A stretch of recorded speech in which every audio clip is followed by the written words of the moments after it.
शृंगावरी नामे सज्जन दोपे हसरिला ती उर्वशीचे गिरी साकेतायुपती पती भगवती हे देवताचे शिरी तेथे जागृत रामदास विलसे तो याजना उत्तरी।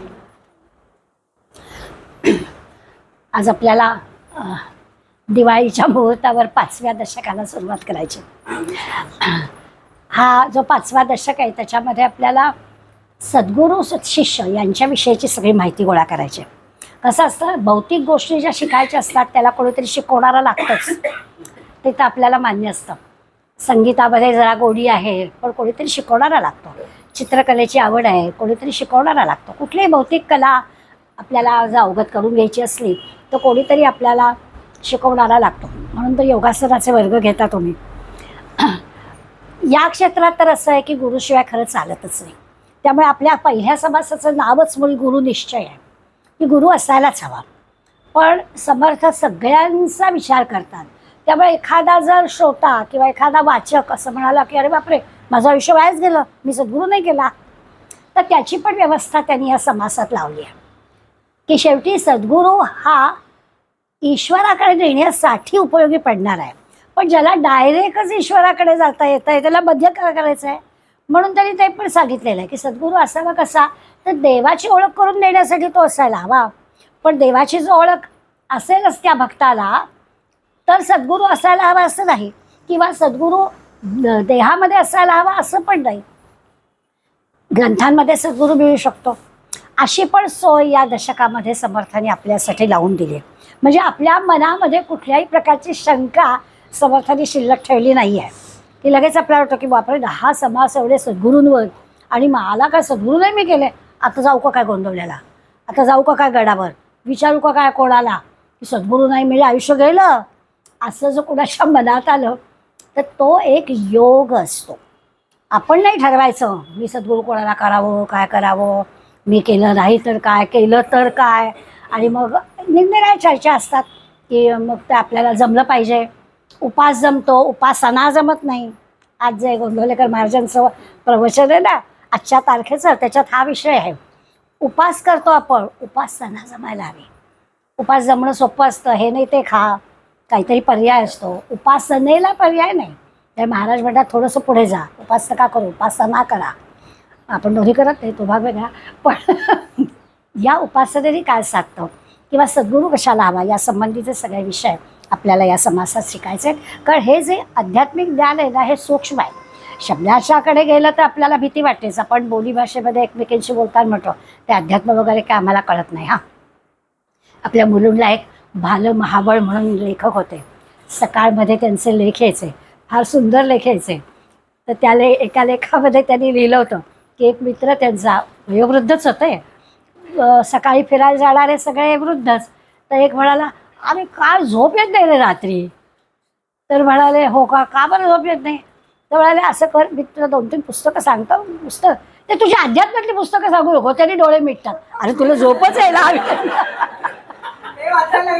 तुला झोपच यायला हवे ना, मग हे हातात पुस्तक। तशी आपली अवस्था आहे, आपल्याला पटलं असलं तरी आपण कृती करायला तयार नसतो। अरे झोपण्यासाठी वापर पण वाच काहीतरी, तर ते अध्यात्म शब्द वापरला की आपण थोडेसे बावचळून जातो की हे काही आमची हे नाही।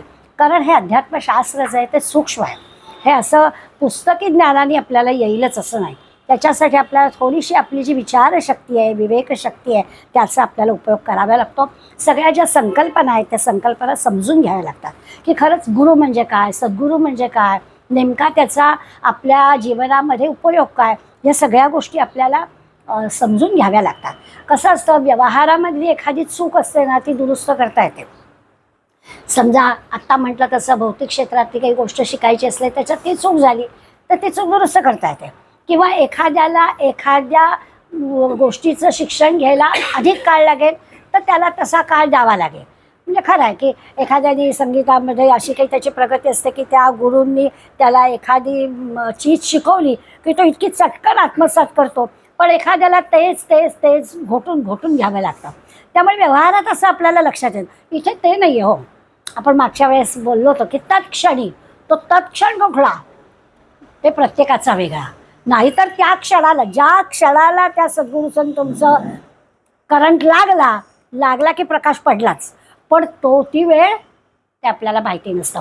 अशा अर्थाने आपल्याला लगेच की व्यवहारातली चूक आपल्याला दुरुस्त करता येते, पण या क्षेत्रामधली चूक आपल्याला लगेच कळत नाही, त्याचे परिणाम आपल्याला लगेच दिसत नाहीत, त्यामुळे आपल्याला ती चूक वाटत नाही. म्हणजे अगदीच उदाहरण द्यायचं म्हटलं तर आपल्याला छान या क्षेत्रामध्ये चांगली प्रगती करणारे, अभ्यास करणारे, ग्रंथ वाचणारे अशी मंडळी असतात. ज्ञानेश्वरी नियमित वाचतात, दासबोध नियमित वाचतात, परीक्षा देत आहेत, सगळं असतं. पण माहोल बदलला की लगेच विचार बदलतो. म्हणजे मैत्रिणी कुठल्या आहेत याच्यावरती आमचं लगेच कळतं की ह्या मैत्रिणी हो दिलेत मी दासबोधाच्या परीक्षा वगैरे वगैरे सगळं सांगतात. पण नाटकाला जाऊ का म्हटलं, माझ्याकडे दोघीजणी आल्या होत्या, पुण्याच्या होत्या आमच्या, आणि गप्पा वार्तावर खोल म्हणजे त्यांच्या सगळ्या एकंदर याचा विचार केला तर मला वाटलं की काय ग्रेट माणसं आहेत. नाही, आम्ही आठवड्यातून एकदा ब्रिज पण खेळायला बसतो बरं का. अरे बापरे म्हटलं. मग मी विचार करत होते की याची एकदा आवड लागल्यानंतर माणसाला बाकी सगळ्या गोष्टी कमी झाल्या नाही तर काहीतरी चुकताय हे आपण लक्षात घेतलं पाहिजे. दृश्य जगातल्या गोष्टींमधली आवड आपली दिवसेंदिवस कमी होत असेल तर आपण इकडे प्रगती करतो आहोत. अगदी हे खरं आहे, 100% खरं आहे. खाणं पिणं रहेन सहन कपडा लत्ता नाटक सिनेमा टी व्ही या सगळ्यातली आवड आपली थेंबे थेंबे एकदम नाही जाणार, मला मान्य आहे. परंतु हे जर कमी झालं नाही तर इथे आपण या क्षेत्रामध्ये प्रगती केली असं म्हणण्याचा आपल्याला अधिकार नाही. धीरे धीरे इकडली आवड आपली कमी झाली पाहिजे. कुठेतरी आपल्याला काय नेमकं ह्या नरदेहात आल्यावर आपल्याला करायचं आहे हे आपल्याला कळलं पाहिजे. या अर्थाने परिणाम काय आहेत हे ह्या अध्यात्म क्षेत्रामध्ये अभ्यास केल्यानंतर चटकन कळत नाही आणि त्यामुळे ह्या चुका होत राहतात. माहोल बदलला की आम्ही लगेच बदलून जातो, तसं नाही होता पाहिजे. आपल्याला ते जमलं पाहिजे. यासाठी आपल्याला समर्थ सांगणार आहेत की जितुका काही भोळा भाव तितुका अज्ञानाचा अभाव. भोळा भाव इथे अध्यात्म क्षेत्रात नाही चालत, ते अज्ञान आहे. भक्त असायला आपण भोळसट असता कामा नये. समर्थांचा जो महंत आहे त्या महंताला त्यांनी कसा तयार केला आहे, आपण शिष्य सद्गुणामध्ये ते पाहणार आहोत की शिष्य कसा असावा, तर भोळा भाबडा नसावा. त्या भोळा भाबड्यापणाचं भक्तीमध्ये रूपांतर व्हायला हवं. काही मर्यादेपर्यंत भक्तीमध्ये भोळा भाव असतो बरं का, की कधी कधी आपल्याला असं वाटतं की तो उदास नावाचा समर्थांचा शिष्य होता आणि फार भक्ती होती समर्थांवर, आणि मग सगळी उदास नावासारखा बिचारा, पण समर्थांवर भक्ती होती. आणि मग एकदा सगळ्या समर्थ शिष्याने असं ठरवलं की आपल्याला काशी यात्रेला जायला पाहिजे आणि समर्थ बरोबर पाहिजे. आता काशी यात्रेला जायचं त्या काळामध्ये किती काळ लागेल, किती दिवस लागणार, मग गडावरच्या रामाची पूजा कोण करणार. मग या सगळ्या मंडळी ठरवलं की या उदासला ठेवूया पूजा करायला, बरं आपलं त्याला आवडतं पण समर्थाने सांगितलं की तो करेल पण. आणि विचार नावाप्रमाणे तर म्हणाला सगळ्यांनी तयार केलं. समर्थ म्हणाले अरे पण पूजेचं का, नाही तो करणार आहे. तर म्हणाला मी घेतली सगळी जबाबदारी, तुम्ही जा काशी यात्रेला, मी अगदी छान रामाची पूजा करीन वगैरे. आणि गेली की सगळी मंडळी. आणि मग याची पंचायत अशी झाली, किती कामं हो. सकाळी उठावं, सारवण झाडायचं, सारवायचं, फुलं काढायची, पूजा करायची, नैवेद्य करायचा, एकटाच बिचारा. सगळी कामं ही पडली त्याच्या अंगावर. नावाचा उदास, भक्तीचा उदास, भोळा भाव मनामध्ये. 2 दिवस 4 दिवस 8 दिवस केलं, बरेच दिवस करायला लागणार होतं. एक दिवस रामाला म्हणाला तुझं आपलं बरं राहिलंय, आपला उभा राहिलायस, हे काय आहे तुझं, इथं मला किती कामं पडतायत. जरा जरा लक्ष्मण तू तरी जरा झाडाबिडाला मदत कर, सीताबाई तू तरी स्वयंपाकाला मदत कर, मी एकटा काय काय करू. भोळा भाव. आणि मग लक्षात असं आलं की हलकी झाली कामं. लक्ष्मण मदतीला आलाय, सीताबाई स्वयंपाक करते, सगळं छान झालं, खुश एकदम. एक दिवस सकाळी न्याहारी करताना रडायला लागला.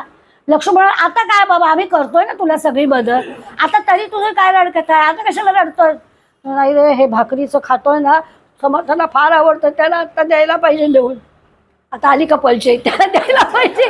कुठे काशीला मंडळी गेलेत. मारुती बाळाला बस बाबा खांद्यावर दे, तो तुला आता दे तुझ्या समर्थाला. भोळा भाव. सगळीकडे भाव काय आहे त्याचा विचार करायचा. कथेतला बाकी विषय काही फार महत्त्वाचा नाही आहे.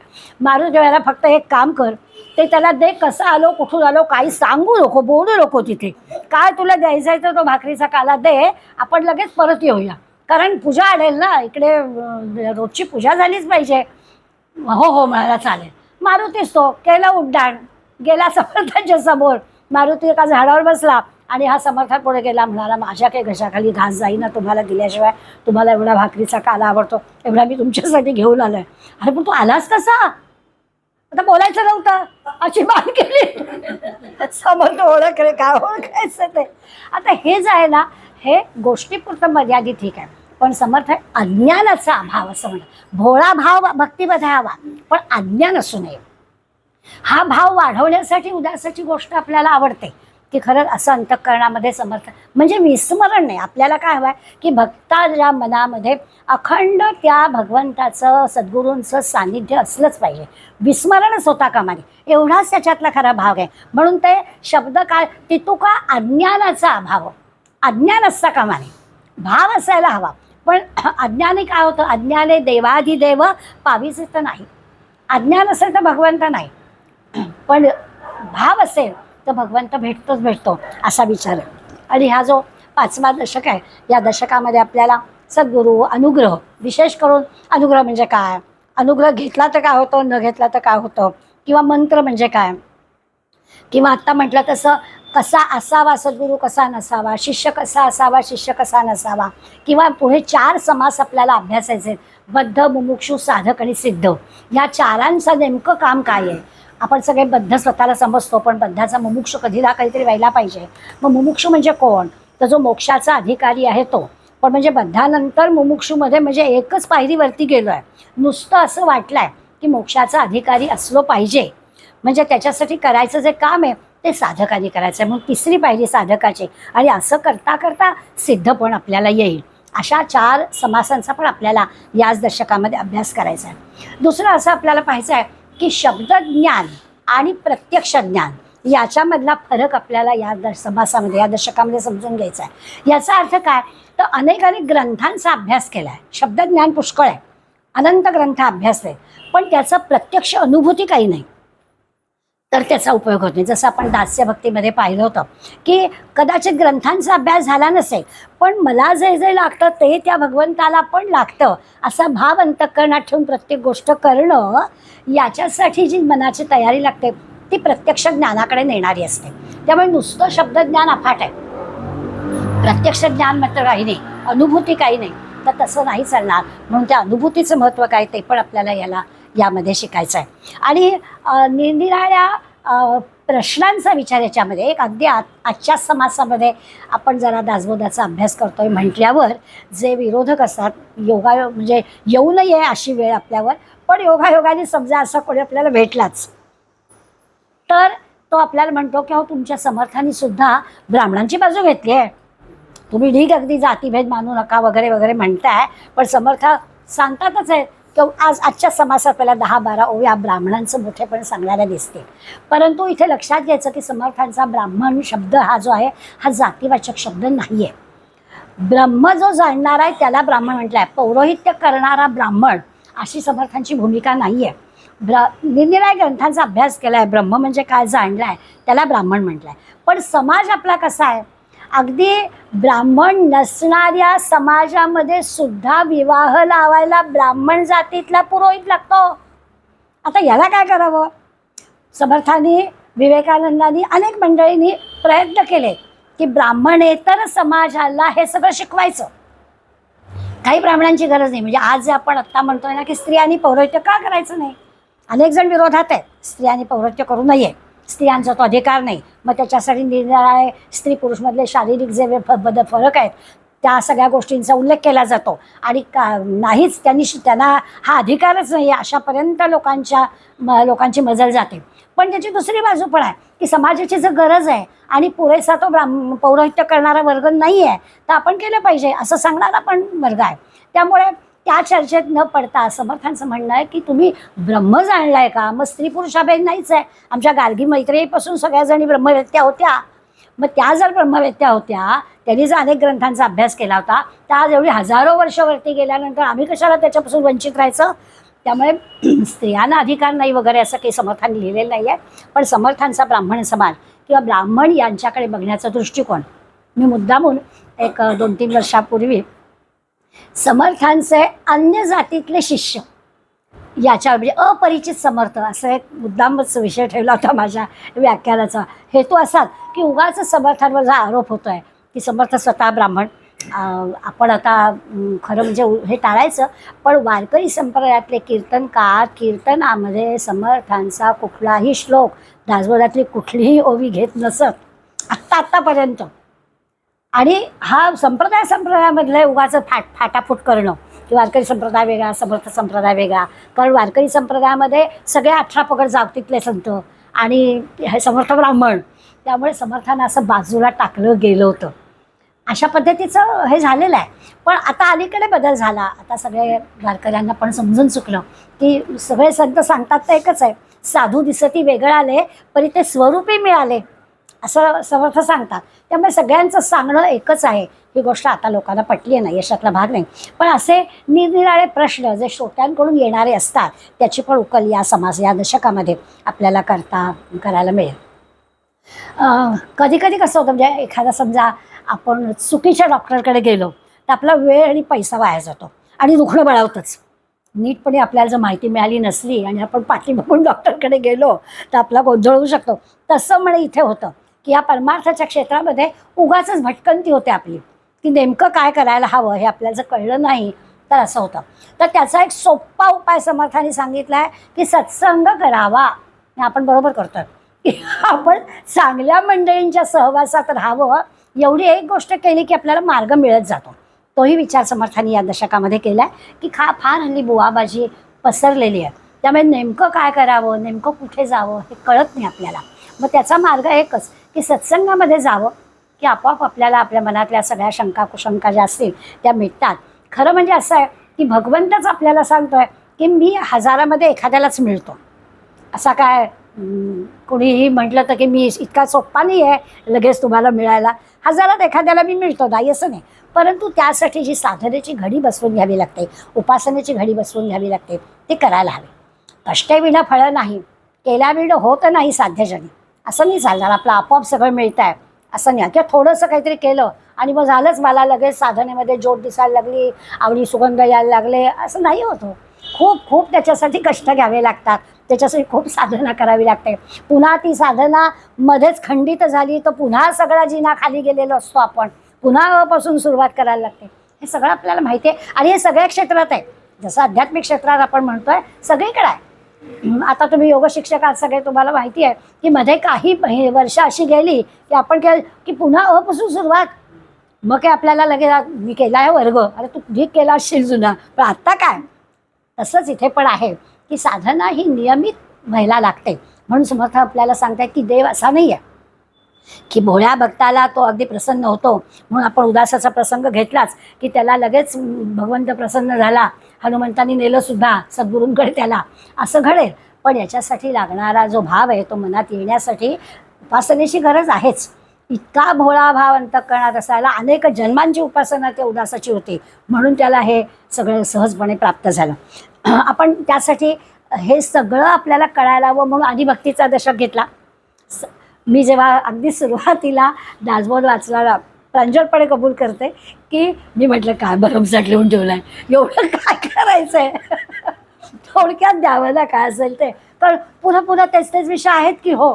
त्यामुळे मी सुरुवात अगदी पहिलं म्हणजे माझ्या वडिलांशी मी बोलले सुद्धा की काय तुम्ही काही काम करत असाल तर एक काम करा, ह्यातलं शॉर्ट करा आणि एक छोटंसं पुस्तक आम्हाला द्या. काय म्हटलं एवढे काय 20 दशक 200 समाज एवढ्याची काय गरज नाही आहे.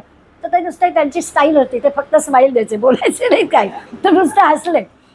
मी पण विषय सोडून दिला. पण जशी खोल शिरले तसं कळलं की त्यांच्या समोर असणारे जे महंत आहेत ते तुमच्या आमच्यासारखे आहेत.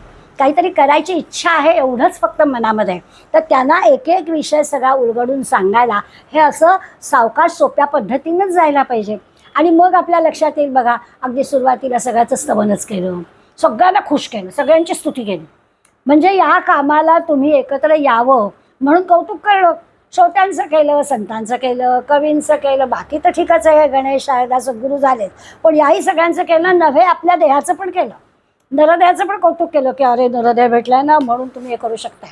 असं सगळं केलं. म्हणजे सोपं करून सांगितलं. ते जर केलं नसतं नुसतं जर म्हटलं असतं की आत्मज्ञानाचा ग्रंथ आहे, आपण उपनिषदाला किती जण हात लावतात, म्हणतात ते ठीक आहे आपलं तत्त्वज्ञान आहे, करूया अभ्यास. मग असा ग्रंथाचं हे करून उपयोग नाही, म्हणून त्यांनी सुलभीकरण असं केलं. आणि त्या पद्धतीने दुसऱ्या दशकामध्ये नुसते आपले गुण सांगितले आणि अवगुण पण सांगितले. कसा मनुष्य स्वभाव असतो, हजारो वर्षापूर्वी जे काही होतं त्या कदाचित परिस्थितीमध्ये बदल झाला, भोवतालचं सगळं वातावरण बदललं, अगदी मान्य. मनुष्य स्वभाव कुठे बदलला? तेव्हा युधिष्ठिर आणि दुर्योधन होते, आता कुठं नाही आहे. असंच आहे सगळं. त्यामुळे मनुष्य स्वभाव बदलत नाही आहे, त्याच्यासाठी आपल्याला काय करावं लागेल. म्हणून सगळ्या मनुष्य स्वभावाचं वर्णन केलं, सत्वरजतम सांगितलंय, आणि मग दुसरा दशक त्याच्यासाठी खर्च केला. इतकं करून भागणार नाही, तर लोकांना दुःखातूनच सुखाकडे जायला हवं. सगळं छान छान असेल, परवा आपण स्वर्गांचं वर्णन केलं, मुक्ती त्या 3 होत्या, तेव्हा आपण वैकुंठाला गेलो तर काय होईल, स्वर्गात गेलो तर काय होईल, आणि मग तिथल्या त्या अमृत सरोवर वगैरे, अप्सरा वगैरे छानपैकी आपल्याला असं वाटलं अरे वा, वार्धक्यच नाही, कायम सगळे तरुणच, सगळेच सुस्वरूप दिसायला, रोजच सगळ्याला गोडधोड खायला, रोजच दिवाळी, म्हणजे आपण अगदी खुश झालो. अरे वा, असं आहे का? तर असं काही असत नाही. माणसाच्या जीवनात दुःखानंतरच सुख येतं, याची जाणीव करून देणारा तिसरा दशक पण आपण पाहिला. किती प्रकारचे दशक. आणि त्याच्यानंतर त्या दुःखी असणाऱ्या माणसाला भक्तीच्या मार्गानंच अध्यात्माकडे न्यावं लागेल, म्हणून चौथा दशक भक्तीचा निघाला. आपण 20व्या दशकापर्यंत जाऊ ना, तेव्हा आपल्याला उलगडा होईल की हो, एकातून एक गेलेत. आणि मग जे माझं मत पहिल्या वेळेला होतं ते मी मागे घेतलेलं आहे समर्थांच्या समोर, की नाही याच पद्धतीनं आमच्यासारख्याला जर जायला हवं असेल तर हे असंच करायला हवं. एकदम तर काय आम्ही अर्जुन नाही ना. अर्जुन असेल तर तो कसा भगवंतानी पटापट त्याला सांगितलं आणि कळलं. आम्हाला त्या 700 श्लोकांच्या जागी 18,000 ओव्या लागल्या तरी आम्हाला कळलं नाहीच आहे, अशी आमची परिस्थिती आहे. तर हे अशाच पद्धतीने जायला हवं. म्हणून आत्ताच्या दशकात आजपासून जो आपण 10 समास अभ्यासणार आहोत, त्याच्यामध्ये आपल्याला काय तर शरणागती प्रधान आहे, हे जे काही चौथ्या दशकात आपण शिकलो आहे ते सगळं सारखं मनात ठेवायचं आणि त्याचा आधार घेऊनच या अध्यात्माकडल्या या 5व्या दशकाकडे वळायचं. शरणागतावर ह्या भक्तीच्या 10 समासांच्या अभ्यासाने आपण सरेंडर झालेलो आहोत.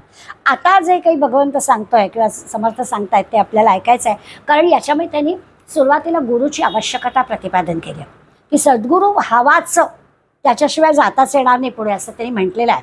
पण ते सांगता सांगता समर्थ आपल्याला जाणीव आहे, तैसा गुरु नसावा जेणे अंतरपणे देवा. गुरु कसा? गुरु असायला हवा, पण गुरु कसा असायला हवा तर देवाच्या आणि भक्ताच्या मध्ये अंतर नाही पडता कामा. तो फक्त मध्यस्थ आहे की त्यांनी आधी देवाला पाहिलेला आहे, त्यामुळे कसं जायचं ते तो भक्ताला सांगणार, एवढंच त्याचं बोट धरून भगवंतापर्यंत नेण्याचंच काम फक्त तो करणार आहे. तिथे थांबायचं नाही आहे.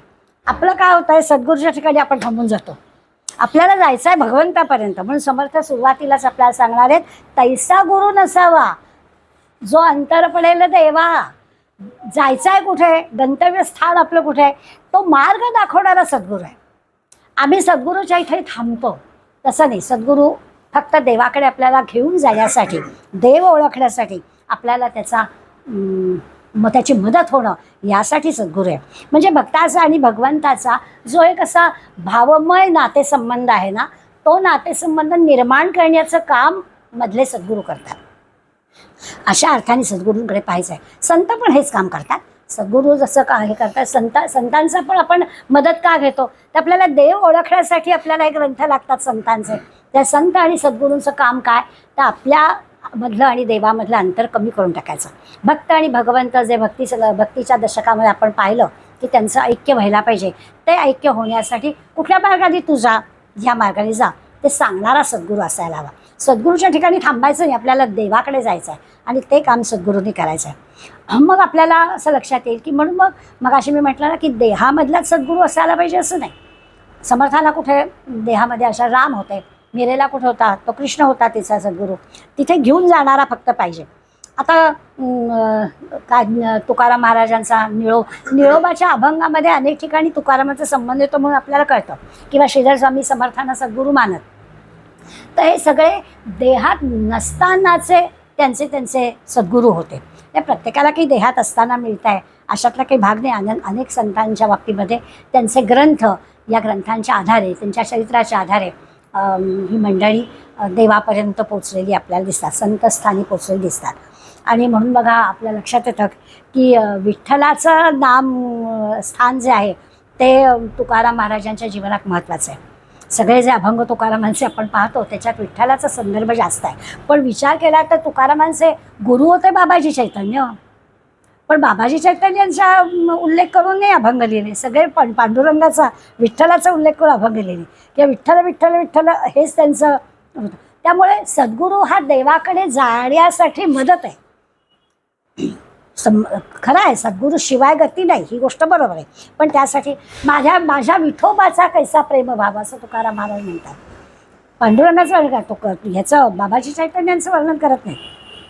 माझ्या विठोबाचा कैसा प्रेमभाव, आपणची देव होय गुरु. आता एक स्टेप आणखीन आपण पुढे जायचं तुकाराम महाराजांच्या अभंगाचा आधार घेऊन, की आपणची होय देव गुरु, तोच देव आणि तोच गुरु. विठ्ठलच माझा देव आणि विठ्ठलच मग गुरु. हे केव्हा झालं?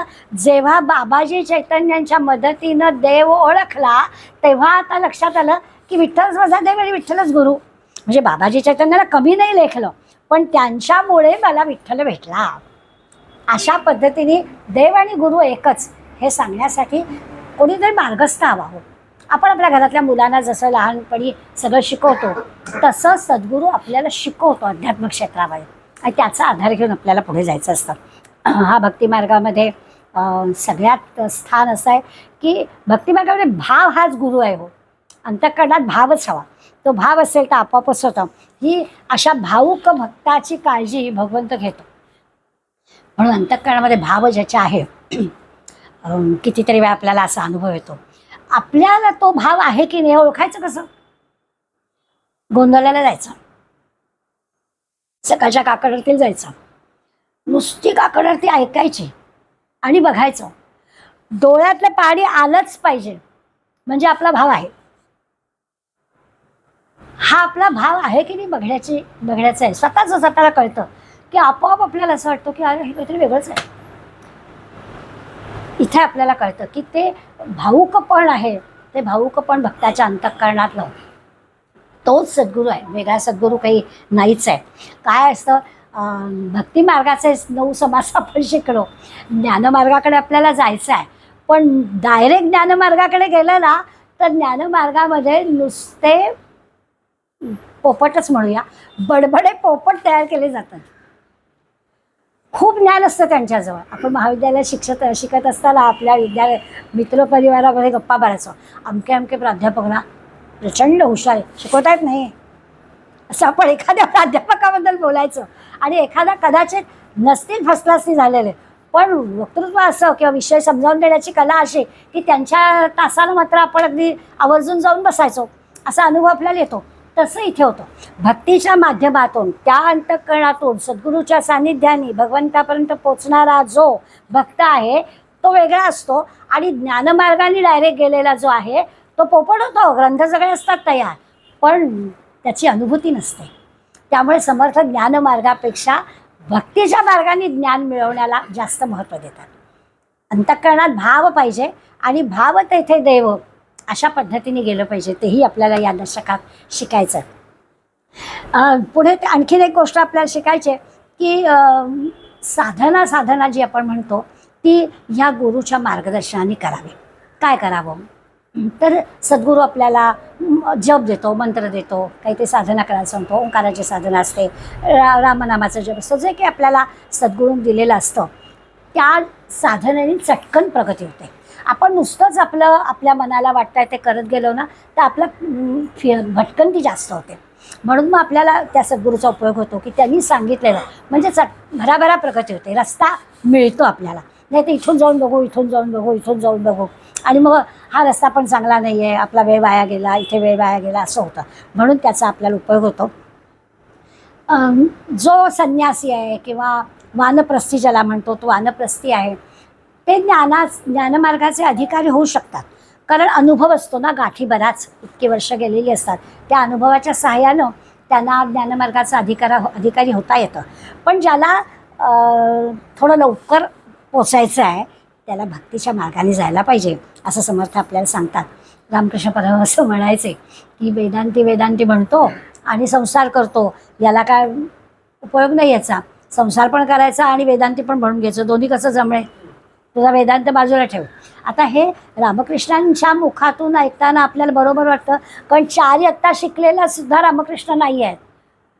अगदी 4 म्हणजे भौतिक ज्ञानाच्या दृष्टीने विचार केला तर काही नाही, पण आत्मज्ञानाच्या ठिकाणी पोचलेले आहेत. त्यामुळे त्यांनी असं म्हणावं की तुझा तुझा काय वेदांत असून कारण वेदांत पण करतोयस आणि संसार पण करतोयस. पण समर्थ आणखीन 2 पावलं पुढे गेले. ते म्हणतात हो, संसार करून सुद्धा तुम्ही हे करा. म्हणजे प्रत्येक ठिकाणी आपण लक्षात कुठल्या संत काय नेमकं म्हणतो आहे ते आपल्याला लक्षात घ्यायला पाहिजे. रामकृष्ण कुठल्या पार्श्वभूमीवर हे म्हणाले तर बरोबर आहे. अगदी दक्षिणेश्वरचा पागल पुजारी असं त्यांना म्हटलं जायचं. असंच होते ते. त्यांची जी साधना होती ती पण वेगळी होती. आपण पाहिलं आहे की हनुमंत होऊन राहायचं, मग झाडावरच राहायचं, फळच कच्ची खायची, काय झाडावर मिळतील ती खायची, असं राहणं, पण हनुमंत व्हायचं. काय ते ज्याला पाहिजे ते रूप भगवंताचं घ्यायचं. तर त्यांची साधना, त्यांची उपासना ही पागल पुजाऱ्याला शोभेल अशीच होती. पण उच्च विद्या विभूषित विवेकानंद भक्तीच्या गोष्ट त्यांच्याकडे शिकलेला नास्तिक होते विवेकानंद. तरुण वयामध्ये विवेकानंद नास्तिक होते, पण या पागल पुजाऱ्याच्या बरोबर राहून भक्तीच्या मार्गाला लागले ना, म्हणून भक्तीच्या मार्गानेच ज्ञानमार्गाकडे चटकन जाता येतं. असं आपल्याला या दशकामध्ये शिकायचं आहे. सद्गुरूच्या सहवासात राहिलं तर हा जो काही मार्ग आहे तो चटकन मिळतो, किंवा देहबुद्धीकडून देवबुद्धी असं जे आपण म्हणतोय, त्या देहबुद्धीकडून देवबुद्धीकडे जाता येतं. आपण आपल्या मार्गाने जायचं म्हटलं ना तर ती देवबुद्धीकडे आपण जायला लागतो, पण देहबुद्धी संपत नाही, जात नाही आपली अजिबात. त्यामुळे पुन्हा पुन्हा पुन्हा पुन्हा आपण तिथेच घोटाळत राहतो. पुन्हा देहबुद्धी. आमचा मेलबर्नचा वर्ग असतो गीतेचा, आणि मग वर्ग तर चांगला होतो. बऱ्याचदा हे अशी उदाहरणं वगैरे गेलेली असतात, त्यामुळे मुली अगदी तरुण मंडळी सगळी आहेत वर्गामध्ये, ती अगदी अलर्ट असतात.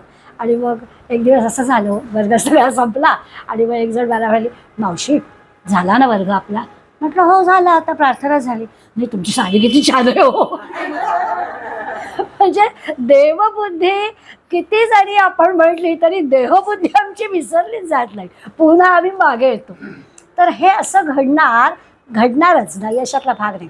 पण याच्यासाठी आपल्याला सद्गुरूची मदत होते की पटकन आपल्याला प्रगतीचा मार्ग काय आहे तो कळतो. समर्थांच्या जीवनात जे संत मंडळी होती, म्हणजे आपण कल्याणस्वामी वेण्णास्वामींची उदाहरणं घेतली तर कळेल आपल्याला की ते ज्ञानमार्गाने कसे पुढे गेले. अनेक आता जसं वर्गामध्ये एखादा शिक्षक शिकवत असतो तेव्हा 90% 95% मार्काची पण मुलं असतात, 35% पण मुलं असतात.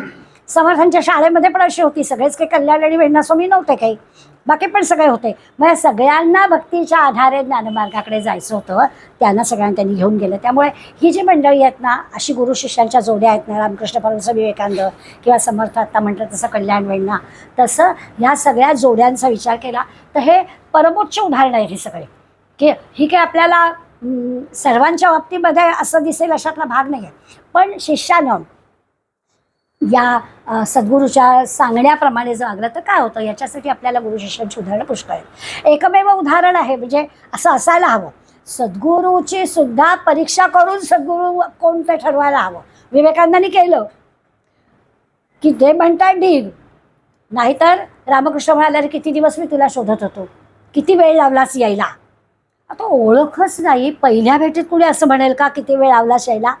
आणि त्यांनी जी काही त्यांच्या पद्धतीनं विवेकानंदांना त्यांच्याकडलं ज्ञान देऊ केलं ते त्यानं झेपलं नाही नरेंद्राला. आणि नरेंद्र घाबरला होता, म्हणाला अहो मी आईवडिलांचा मुलगा आहे, तुम्ही काय करताय. स्वाभाविक आहे. आणि मग हे कोण आहे हे नरेंद्रांनी शोधून काढलं की एकीकडे सांगतायत देहबुद्धी नाहीशी झाली आहे, खरंच देहबुद्धी गेली आहे का असेच भरपूर बाहेर लफंगी मंडळी असतात गुरु गुरु म्हणणारी, असंच आहे की काय आहे, असा प्रश्न नरेंद्राला पण सुरुवातीला पडला. आणि मग आपल्याला माहिती आहे नरेंद्राने घेतली परीक्षा, पैसे ठेवले त्यांच्या उशीखाली गादीखाली, आणि ते जेव्हा बसायला तिथे आले मात्र इलेक्ट्रिकचा करंट लागावा तसे उठले की इथे काहीतरी गडबड आहे. इतकी देहबुद्धी थोडी जाणार आहे आपली. वस्तू दिसली नवी की आपल्याला घरी घ्यावीशी वाटते की आपल्याकडे असावी अशी वाटते की नाही, त्यामुळे इतक्या टोकाला नाही जायचं आहे. पण आपल्याकडे अशी उदाहरणं आहेत की सद्गुरूशी सुद्धा परीक्षा घेतली गेली. नरेंद्रांनी रामकृष्णांची परीक्षा घेतली आणि मग जो काही विश्वास टाकला त्या विश्वासाच्या आधारे इतक्या कमी वयामध्ये आणि पुन्हा रामकृष्णांनी नरेंद्राकडून हे सगळं देशाचं काम करून घेतलं, धर्माचं काम करून घेतलं. म्हणजे स्वतःपेक्षा मोठं केलं शिष्याला. रामकृष्णांनी विवेकानंदाला स्वतःपेक्षा मोठं केलं. अगदी संबंध परदेशामध्ये सुद्धा जाऊन आपल्या धर्माचा प्रचार प्रसार करायला लावला. खरं तर त्याची तयारी नव्हती.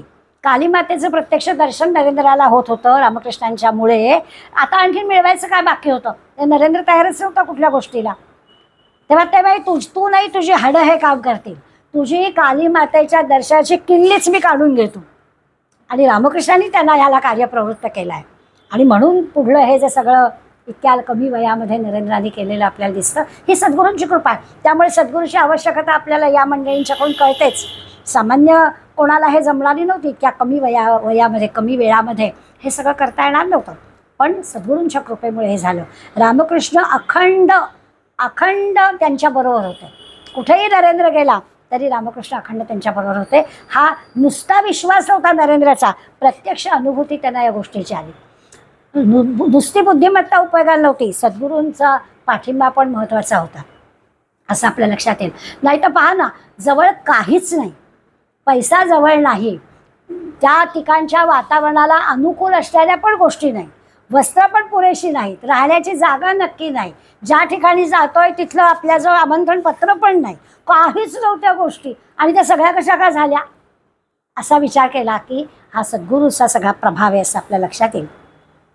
पण आपल्याला असं पण दिसेल की जेव्हा विवेकानंदांनी भारतामध्ये परत आले तेव्हा रामकृष्ण मठाची स्थापना केली. आणि रामकृष्ण मठ म्हणजे आपल्या सद्गुरूंच्या नावाने काढलेला मठ आज आता इतकी 100 वर्ष होऊन गेली, 150 वर्ष मोठा आहेच की. म्हणजे रामकृष्णांना राहायला जागा नव्हती, पण आता जागोजाग मठ आहेत आणि मठाची उदंड जागा आहे. तर असं आपल्याला दिसतं. म्हणजे सद्गुरूंनी शिष्याला मोठं करणं, शिष्यानी अशा पद्धतीने सद्गुरूंचं ऋण फेडणं हे आपल्याला दिसतंच. तसं आपल्याला या ठिकाणी पण दिसेल. आपले मराठे काका साईबाबांचं म्हणत असत की साईबाबा असं म्हणायचे की ज्या शिष्याचा मी एकदा का स्वीकार केला की त्यासाठी मी पुन्हा पुन्हा येत असतो. म्हणजे या साईबाबांच्या उद्गारातून आपल्याला एक लक्षात घ्यायचं आहे की आपण गुरु ठरवू शकत नाही. आपला जो जन्मोजन्मी जो गुरु असतो तोच आपल्याला लागतो. आणि आपल्याला महाराजांच्या, शिवाजी महाराजांच्या आणि तुकारामांच्या संवादातलं उदाहरण माहिती आहे की शिवाजी महाराज जेव्हा तोरणा किल्ला पहिला घेतला, स्वराज्याचं तोरण लावलं, पण तिकडे शहाजीराजांना अटक केलं गेलं आणि मग स्वराज्याचं काम ठप्प झालं. म्हणून जिजामातेंनी सगळ्या संतांचे आशीर्वाद तुला मिळावेत म्हणून तुकारामांकडे पाठवलं होतं. आणि देहूतलं वातावरण शिवाजी महाराजांनी बघितलं. आणि आत्ता जसं मी म्हटलं की नरेंद्राला कालीमातेचं दर्शन होत होतं, त्याला आणखीन काही करायचंच नव्हतं. तशी महाराजांची अवस्था झाली की स्वराज्य वगैरे करायचं आहे काय, छानपैकी पांडुरंगाच्या गजरात राहावं, काय आनंदात आहेत, असा आनंद घ्यावा, काही नको, अशा पद्धतीचे विचार शिवाजी महाराजांच्या मनात यायला लागले. तुकाराम म्हणाले की तुझं इकडे नाही आहे, समर्थांकडे तुझं आहे. कारण राज्य स्थापना हा महत्त्वाचा विषय होता. त्या सद्गुरू कोण हे आपलं जन्मोजन्मीचं ठरलेलं असतं. असं नाही होत की आपल्याला माहिती नाही, योग्य वेळ आली की आपल्याला ती सगळी दिशा मिळते असं होतं. त्यामुळे अनेकांच्या चरित्रामधून आपल्याला हे कळतं की तुकाराम महाराजांनी स्पष्टपणे त्यांना बरोबर कळलं की यांच्या इथं उपयोग नाही आहे, त्यांना योग्य ठिकाणीच पाठवलं पाहिजे. आणि समर्थांचं इतकं वर्णन तुकाराम महाराजांनी शिवाजी महाराजांजवळ केलं होतं की त्यांनी न बघता समर्थ कसे आहेत हे लक्षात घेतलं. आणि मग आपल्याला जी समर्थांची आणि शिवाजी महाराजांची पहिली भेट याचं वर्णन वाचायला ऐकायला मिळतं ते तिथून आहे की तुकाराम महाराजांनी त्यांची ओळख प्रत्यक्ष नाही पण अप्रत्यक्षपणे शब्दांनी करून दिलेली होती, त्याचा त्यांना उपयोग झाला. असं हे जे गुरु शिष्यांचं नातं आहे ते म्हटलं तर असं स्वयंभू आहे, असं आणता नाही येणार, ते असतंच, फक्त आपल्याला ते शोध घ्यावा लागतो किंवा तो शोध होतो आपोआप. ते पण सगळं आपल्याला या दशकामध्ये शिकायचं आहे. एक मात्र आहे की हे जे गुरु शिष्याचं नातं आहे ते अत्यंत पवित्र, अत्यंत शुद्ध, जराही अंतःकरणामध्ये शंका नसणारच असायला हवं. आपल्या सद्गुरूंबद्दल आपल्या अंतःकरणात शंकाच येता कामा नये. आपण जे कोणी शंका घेणारे आहेत त्यांच्या सहवासात राहू नये, कारण त्यांच्या मनातल्या शंका दूर करण्यात आपली शक्ती व्यर्थ घालवू नये. हे आता अगदी आपल्या लक्षात ठेवायला पाहिजे की अनंत ठिकाणी असे आपल्याला अनुभव येतात की दोन संप्रदायातली मंडळी एकत्र आली की काहीतरी एकमेकांबद्दल, तर अशा ठिकाणी राहू नये आपल्याला सांगणारेच समर्थ. की आपल्या सद्गुरूंच्या विषयी आपली निष्ठा कुठे कमी होण्याची शक्यता असेल तर तिथून आपण बाजूलाच व्हावं, तिथे थांबायचंच नाही असं आपल्याला सांगतात. कारण त्यांना बदलणं ही काही आपली जबाबदारी नाही, आपला व्यर्थ वेळ आणि शक्ती वाया जाते, म्हणून आपण हे करू नये. हे जे देव भक्त भगवंताचं किंवा सद्गुरू आणि भक्ताचं हे जे नातं आहे ते अशा पद्धतीने टिकवावं लागतं. दुसरं असं की भौतिक ज्ञान जे आपण वेगवेगळ्या पद्धतीनं मिळवतो त्याच्यामध्ये आपली अपेक्षा असते की मी 1 वर्ष फी देते, काहीच नाही पदरात पडलं, असं इथे नाही. इथे कुठल्याही प्रकारची अपेक्षाच ठेवायची नाही आहे. भौतिक काही मिळवायचं तर नाहीच आहे, पण जे आध्यात्मिक ज्ञान मिळवायचं आहे किंवा ते जे सूक्ष्म ज्ञान आहे ते जे काही आपल्याला मिळायला हवं असं वाटतं आहे आणि ते जर आपल्याला काहीच मिळालं, अहो मी वर्षभर जात होते पण अजून काही मी ध्यानाला बसले की मला काही ते शोधबीत काही दिसत नाही बाबा. अरे तो काही सद्गुरूंचा दोष नाही आहे, तुझा दोष आहे. त्यामुळे याच्यातली प्रगती काय झाली आहे ही काही अशी अपेक्षा ठेवून सद्गुरूच्या ठिकाणी जाता येणार नाही. सद्गुरूच्या ठिकाणी जायचं तर पूर्ण निष्ठेने जायचं, पूर्णपणानं सरेंडर होऊन जायचं तरच आहे. हे एक अद्भुत नातं आहे. या नात्यामध्ये अशी अपेक्षा नाही. रामकृष्ण परमहंस म्हणतात की मुलाचं आणि आईचं अत्यंत प्रेम असतं, निरपेक्ष प्रेम असतं, अगदी बरोबर आहे. पण तरी देखील किंचित का होईना अपेक्षा असतेच. कितीही जरी आपण तोंडी म्हटलं आपली काही नाही, आपलं कर्तव्य म्हणून आपण मुलांना मोठं केलं आहे, शहाणं केलं आहे, आता त्यांचं ते आम्ही त्यांच्यावर मुळीच अवलंबून आहे, हे सगळं बोलाबिलायला ठीक आहे. पण एक पिंच ऑफ सॉल्ट असं म्हणतात ना तसं आहे की मी याचं सगळं केलं आहे, आता याला काही आहे का, हा मनात प्रश्न आला की अपेक्षा आहे, हे सिद्धच झालं. त्यामुळे इथे तसं नाही आहे.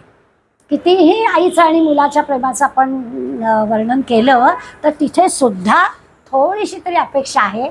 इथे अपेक्षाच नाही आहे, कुठलीही सद्गुरूकडून अपेक्षा नाही, फक्त आपण करणं एवढंच आहे. हे असं गुरु शिष्याचं देवभक्ताचं नातं निरपेक्ष आहे, अद्भुत आहे.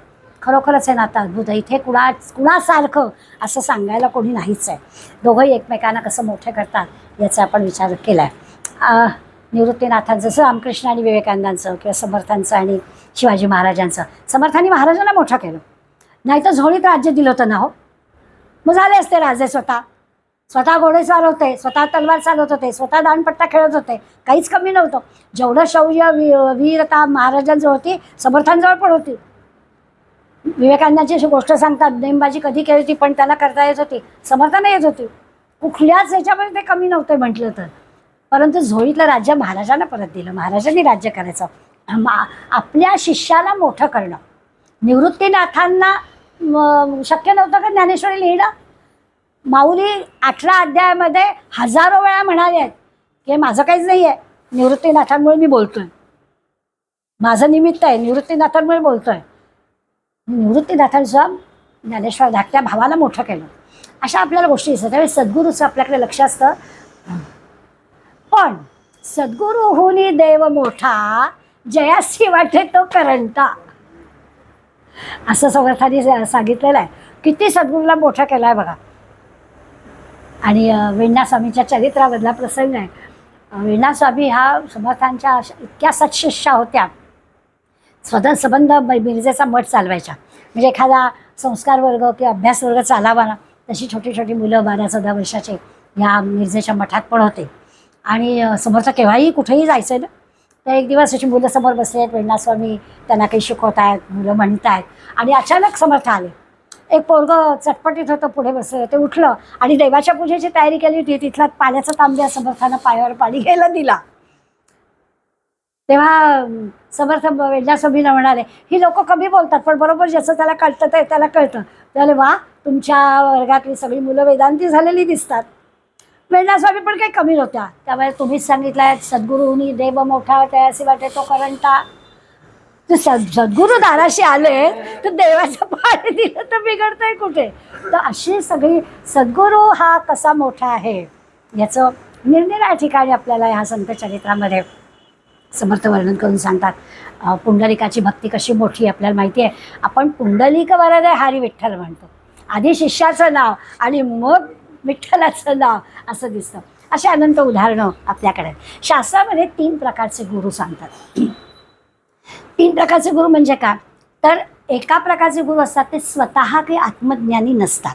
मग असे म्हटलं तसं त्यांच्याजवळ भांडार पुष्कळ असतं ज्ञानाचं, खूप अभ्यास केलेला असतात, त्यांचं वागणं चांगलं असतं, आचरण अगदी उत्तम असतं, कुठे काही त्यांच्यावरती काही शंका घ्यावी असं काही नाही, नीतिधर्माचं आचरण असतं, समाजामध्ये त्यांना चांगला मान असतो, अगदी छान आचरणाचा माणूस तो असतो, नो डाऊट. ग्रंथांचा अभ्यास पण त्याचा असतो, पण तरी देखील आत्मज्ञान नसल्यामुळे त्यांना गुरु नाही म्हणता येत. अशा प्रकारचे एक गुरु असतात, त्यांना स्वतःला ईश्वराची प्राप्ती झालेली नसते. मग तुम्ही म्हणाल हे ओळखायचं कसं, आम्हाला काय माहिती, आम्हाला वाटतं ते छान बोलत आहेत म्हणजे यांना गुरु करायला हरकत नाही. तर असं नाही, त्यांचं ज्ञान असतं, ग्रंथ अभ्यासलेले असतात, नीतिमत्ता असते, आचरण चांगलं असतं, याच्याबद्दल काही शंका घ्यायला जागा नाही. पण गुरु शिष्य नातं हे एवढ्यावर नाही आहे. म्हणून आपण रामकृष्णांचं उदाहरण मनात ठेवायचं की त्यांच्याजवळ कुठल्या ग्रंथांचा अभ्यास होता, पण तरी विवेकानंद त्यांना गुरु केलंच ना. तर त्या अर्थाने आपण लक्षात घ्यायचं की हे केवळ शिक्षक आणि विद्यार्थी असं नातं नाही आहे. शिक्षकांचं आणि विद्यार्थ्याच्या नात्यात हे असतं की शिक्षकांनी अनेक अभ्यास केलेला असतो आणि म्हणून विद्यार्थी त्यांच्याकडे जातो, तो त्या विषयांचा अभ्यास त्या शिक्षकाकडून तो शिकून घेतो, हे बरोबर आहे. पण अध्यात्म क्षेत्रामधल्या गुरु शिष्याचं नातं हे शिक्षक विद्यार्थ्यापुरतं मर्यादित नाही. गुरुकडून काही असं एकाच ह्याचं आपल्याला ज्ञान घ्यायचं नाही. तर हे अध्यात्म ज्ञान आहे, सूक्ष्म ज्ञान आहे, ईश्वरप्राप्तीचं हे ज्ञान आहे. याच्यासाठी नुसती पुस्तकी विद्या असणारा उपयोगी पडत नाही. हा एक प्रकारचा वर्ग आहे, म्हणजे 3 जे गुरूंचे वेगवेगळे प्रकार त्यातला हा एक असतो. तर गुरु आणि सद्गुरूतला फरक जेव्हा आपल्याला अभ्यासाचा आहे तेव्हा हे येईल की ह्या सगळ्या भौतिक शास्त्रामध्ये आपण ज्यांच्याकडून ते भौतिक विद्या घेतो तो गुरु असतो, सद्गुरू नसतो. सद्गुरू हा आणखीन कसा वेगळा आहे, पण त्याला फक्त अध्यात्मज्ञानासंबंधी स्वतः अनुभवलेलं असतं आणि शिष्याला ते त्याचा अनुभव त्याला घ्यायला लावतो. तो देऊ नाही शकत, ज्याचा त्यालाच मिळायचा असतो. फक्त तो त्याच्या सहवासात राहिल्यामुळे ती प्रगती त्याची होते. त्यामुळे सद्गुरू वेगळा आहे, गुरु वेगळा आहे. दुसऱ्या प्रकारचे जे गुरु असतात ते साक्षात्कारी गुरु असतात, म्हणजे ते आत्मज्ञानी असतात. म्हणजे शिष्यांना आत्मज्ञान ते देऊ शकणारे असे असतात. आता शिष्याची तयारी झाल्याशिवाय ते मिळत नाही, अगदी बरोबर आहे. परंतु हे गुरु शिष्याला म्हणजे सद्गुरू ज्याला म्हणायचं, म्हणजे 3पैकी एक आपण गुरु म्हणूया की भौतिकशास्त्रामधले जे शिक्षक असतात त्यांना आपण एक प्रकार म्हणूया. दुसरे जे आहे ते सद्गुरू आहे आणि तिसरं जे आहे त्याला परात्पर गुरु म्हणतात. तिन्हींचा आपल्याला वेगवेगळ्या ठिकाणी पुन्हा पुन्हा अभ्यास करायचाच आहे. इथे काय आहे तर धर्मसंस्थापनेसाठी जेव्हा भगवंत जन्म घेतो, समर्थांचा जन्म झाला की रामाचा, कृष्णाचा, हे जे जन्म आहेत ते धर्मसंस्थापनेसाठी जन्म आहे. अगदी समर्थांचा जन्मसुद्धा हजारो वर्ष यवनांच्या सत्तेखाली सगळा महाराष्ट्र जो पिचला गेलेला होता, तेव्हा पुन्हा एकदा हिंदू धर्माचं जागरण होणं आवश्यक होतं. म्हणून धर्मसंस्थापनेसाठी समर्थांनी जणू काही जन्म घेतला. तर हे जे गुरु आहेत यांना अवतारी पुरुषांना परात्पर गुरु म्हणतात. हा तिसरा प्रकार आहे, कारण ते परात्पर गुरु हे गुरु तत्व असतं. म्हणजे तिथे व्यक्ती म्हणून त्याच्याकडे पाहायचं नाही, तर भगवंत ते रूप घेऊन आलेला असतो म्हणून त्याला परात्पर गुरु म्हणायचं. त्यामुळे आपल्याला सोयीचं व्हावं म्हणून 3 प्रकार, एक गुरु, एक सद्गुरू आणि एक परात्पर गुरु, अशा 3 प्रकारचे गुरु आपल्याला या दशकामध्ये शिकायचे. आपण जेव्हा गोंधळल्याला सज्जनगडावर समाधीतून अनुग्रह घेतो ते जे आहे ते परात्पर गुरु बरोबर आहे. तो जो मध्यस्थ असतो तो काही आपल्याला परिचितसुद्धा नसतो म्हटलं तर. अनुग्रह देणारा जो असतो तो तिथला एक महंत असतो आणि त्या महंताच्या माध्यमातून आपण सद्गुरूंकडून ते अनुग्रह घेत असतो. त्यामुळे हा एक अनुग्रह घेण्याचा आत्ताचा सद्यस्थितीमध्ये लोकप्रिय प्रकार आहे की आम्हाला अनुग्रह घ्यायचा आहे. म्हणजे काय करायचं, आता समर्थांचा अनुग्रह तर समर्थ नाहीत, गोंधळकर महाराज नाहीत, मग यांचा अनुग्रह कसा घ्यायचा, तर मग त्यांच्या समाधीस्थानी त्यांच्या पादुकांची पूजा करून घ्यायची आणि मग तो अनुग्रह देणारा तिथला एखादा महंत सत्शिष्य असतो आणि त्याच्या माध्यमातून तो आपण अनुग्रह घेतो. हा तिसरा प्रकार साधारणपणे सध्या लोकप्रियपणे आहे, सर्वश्रेष्ठपणे, पण याला परात्पर गुरु म्हणायचं. की ते योगी अरविंदांचं उदाहरण देतात. त्यांचे गुरु होते लेले महाराज आणि लेले महाराजांनी त्यांना ही सगळी योग दीक्षा दिली होती खरं म्हणजे. पण ते लवकर गेले आणि 1908 साली योगी अरविंद तुरुंगात होते आणि तुरुंगामध्ये ते हा सगळा योगाचा अभ्यास करत असत. पण अभ्यास करता करता त्या योग साधनेमध्ये सांगणारं कोणी नव्हतं ना, त्यामुळे चुका व्हायला लागल्या. एकटेच होते, तुरुंगात होते, त्यामुळे आपलं आपण समजून ते करायचे. पण योगमार्गामध्ये त्यांना सांगणारा मार्गदर्शक कोणी नव्हता. मग त्यात चुका झालेल्या कळायच्या नाही, चुका झाल्या तर त्या दुरुस्त व्हायच्या नाहीत, असं व्हायला लागलं. एक दिवस असं झालं की त्यांना एक ध्वनी ऐकू आला आणि तो ध्वनी त्यांना मार्गदर्शन करायला लागला की त्या योगमार्गामध्ये काय जे काही कमतरता होती ती दूर करण्यासाठी का अगदी कोणीतरी आपल्याशी कानाशी बोलताय अशा पद्धतीने त्यांना ते मार्गदर्शन मिळायला लागलं. एक दिवस मात्र त्यांना राहवलं नाही आणि योगी अरविंदांनी त्या ध्वनीला विचारलं की आपण कोण आहात. तेव्हा त्यांना समजलं की तो आवाज स्वामी विवेकानंदांचा होता आणि विवेकानंदांनी देह ठेवण्यापूर्वी असा शब्द दिला होता की hereafter I would like to remain as a voice without form. आता मी देहरूपाने तुम्हाला दिसणार नाही, पण मी आवाजाच्या माध्यमातून तुम्हाला मार्गदर्शन करेन. आणि तो अनुभव योगी अरविंदांनी अलीपूरच्या तुरुंगामध्ये घेतला असं त्यांच्या चरित्रात आपल्याला वाचायला मिळतं. तर मी का आपल्याला हे सांगते की परात्पर गुरु कोणत्या पद्धतीने आपल्याला मार्गदर्शन करतात, तर ह्या अशा पद्धतीने सुद्धा आपल्याला मार्गदर्शन होतं. अर्थात त्याच्यासाठी योगी अरविंदांसारखी साधन असेल तर अनुभव येईल. आम्ही त्या अनुभवाचा विचार करत राहिलो तर आपल्याला असं वाटतं की अरे बापरे, आम्हाला काहीच अनुभव येत नाहीत. तर त्याच्यासाठी तुरुंगामध्ये सुद्धा अशा प्रकारचा अभ्यास करण्यासाठी मन शांत असणं. आपण लोकमान्यांचं उदाहरण घेतो नेहमी की खरंच त्यांचे जे वकील होते मित्र, ते आता ही शिक्षा झाली, या शिक्षेसंदर्भात काय करावं ह्यासाठी विचार करत होते. हे मात्र त्या गाडीत बसले पोलिसांच्या तुरुंगात जाणारा आणि झोपी गेले. आपला उपरणा डोळ्यावर घेतलं, किती वाजले झाली झोपेची वेळ, झोपून गेले. आता अशी वृत्ती असणार आहे तर त्यांना विवेकानंदांच्या ध्वनीच्या मार्फत काहीतरी मिळेल ना. तुम्हाला मला कसं मिळालं, त्याच्यासाठी असणारी साधना उपासना करायला हवी. पण विवेकानंदांच्या देहत्यागानंतर अशा प्रकारचं मार्गदर्शन अनेकांना मिळाल्याची उदाहरणं आपल्याकडे आहे. त्याला परात्पर गुरु असं म्हणायचं. जिथे तिथे हे असं जेव्हा म्हणजे आता आपल्याला गोळवलकर गुरुजींच्या चरित्रात पण असं दिसतं की गुरुजीसुद्धा खरं म्हणतं तर रामकृष्ण मठात होते आणि रामकृष्ण मठामध्ये त्या महंतांना म्हणजे त्या शिष्यांना कामं दिलेली असतात ना, तर गोळवलकर गुरुजींना देवाच्या पूजेची उपकरणं, काही चांदीबिंदीचीच होती, साधी तांब्याचीच होती, ती लखलखीत करण्याचं काम होतं आणि गुरुजी लखलखीत ते भांडी करायचे. मला पण कधी कधी तांब्या घासता आठवलं, आपला होतंच लखलखीत, काय गुरुजी करायचे आणि ते काम ते करायचे. परंतु जेव्हा सद्गुरूंच्या त्यांच्या लक्षात आलं तेव्हा ते सांगितलं की तुझं मठामध्ये काम करणं हे तुझं हे नाही आहे, तुझं वेगळं आहे, तू नागपूरला जा. आणि डॉक्टरांची आणि त्यांची भेट घालून दिली आणि एकदम वेगळाच आपल्याला उर्वरित त्यांच्या चरित्रातला भाग दिसतो. तर हे आपल्या जीवनामध्ये जे काही नेमकं भगवंताला करून घ्यायचं आहे त्याच्यासाठीची ही तयारी आहे. नाही तर योगमार्गाचा विचार करता गुरुजी कुठे पोचलेले होते.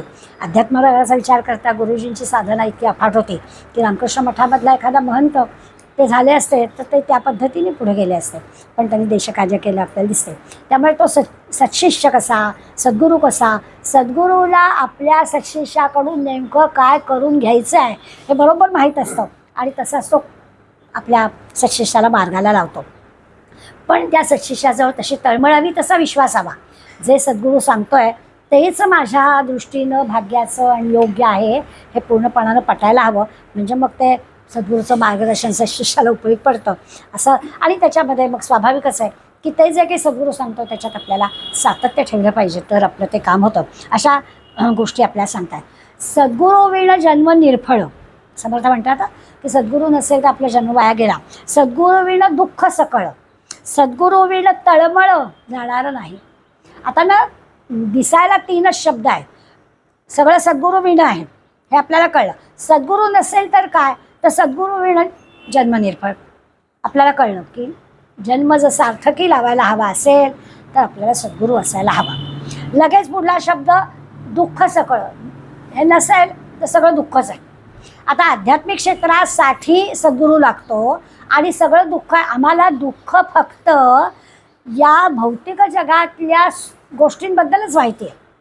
आम्हाला अध्यात्म क्षेत्रामध्ये माझी प्रगती होत नाही म्हणून मला दुःख होतं आहे, असं कधी होतं आहे का हो? किती वेळा असं होतं की आपल्याला एखाद्या ग्रंथाचा अभ्यास करताना एखादी गोष्ट आपण लगेच पुस्तक मिटून टाकतो, नाही बघा काही कळत झालं. तळमळ नाही लागत आपल्याला. म्हणून तिसरा शब्द तळमळ. सद्गुरू विण तळमळ जाणार नाही. सद्गुरू का हवा? तळमळ लागली पाहिजे, हे आलं पाहिजे, हे आलं पाहिजे. आपले सायनेकर सर सगळ्यांना माहिती आहे. सायनेकर सरांचा काय अभ्यास आहे म्हटलं तर अंध माणूस, पण तरी ठाणा कॉलेजमध्ये इंग्रजी विषयाचे प्राध्यापक. आणि तुम्ही आम्ही वाचून जे काही ज्ञान संपादन केलं आहे तेवढ्यावरच त्यांचं म्हटलं तर ज्ञान. पण मी अनुभव घेतलेला आहे की ते कपाटातलं डावीकडून 8वं पुस्तक काढ, 47वं पान काढ, त्याच्यावर वरच्या बाजूला हा विषय आहे असं सांगायचं. म्हणजे आम्ही प्रत्यक्ष मी हे अनुभव घेतला. आम्ही उपनिषद शिकायला जायचं त्यांच्याकडे काही दिवस. मी गेले पहिल्यांदा तर त्या दिवशी ते जरा म्हणजे अलिप्तच राहतात, समाजामध्ये मिसळतच नाही. तो त्यांनी स्वतःने घेतलेला निर्णय आहे. म्हणजे एक दिवस आम्ही त्यांना सगळ्यांनी म्हटलं सर तुमच्याजवळ एवढं ज्ञान आहे आणि तुम्ही असं समाजापासून अलिप्त राहू नका, समाजाला गरज आहे. हो काय जे तुमच्याकडे म्हणून येतील त्यांना, तर ते नुसतं ही मंडळी बोलत नाहीत, नुसतंच आपलं त्यांच्या चेहऱ्याकडे बघायचं आणि त्यांना काय वाटतंय तेच ते करणार. आपण सांगून काही बदल होणार नाही हे आपण ध्यानात घ्यायचं. एक दिवस आम्ही पण गेलो होतो. म्हटलं जाऊ दे, आम्हाला तरी 5-6 जणींना उपनिषद शिकवायला. काय करायचं आहे तुम्हाला उपनिषद मी शिकवून असं म्हणाले. मी तुम्हाला पुस्तकांची 5-10 नावं देतो, पुस्तकं पण हवी तर देतो. एवढ्या MA BEd झालेले आहात, तुम्ही अभ्यास करा. मग आम्ही पण अति शहाण्या. आम्ही म्हटलं नाही असं नाही, त्या गोष्टी कोणीतरी शिकवायलाच लागतात, हे असं वाचून येत नाही. तुम्ही म्हणजे आम्ही त्यांच्यावर ते सांगतायत पुस्तकं घ्या, तुम्ही अभ्यास करा. तर आम्ही म्हटलं नाही हो सर, कोणीतरी शिकवावंच लागतं, आम्ही येतो ना तुमच्याकडे. आणि मग पटकन म्हणाले ठीक आहे, आता तुमचा एवढा आग्रहच आहे तर या, पण माझी एक अट आहे. आता यांची अट काय असणार आहे? हे तर काही पैसे घेत नाहीत आम्हाला माहीत होतं. असून अट काय असेल तर अट एवढीच असणार आहे की बुडवू नका क्लास. एकदा ठरवलं आहे ना तर वेळेवर या, उशीर करू नका. हे असं फार तर सांगतील, याच्यापेक्षा काय सांगणार.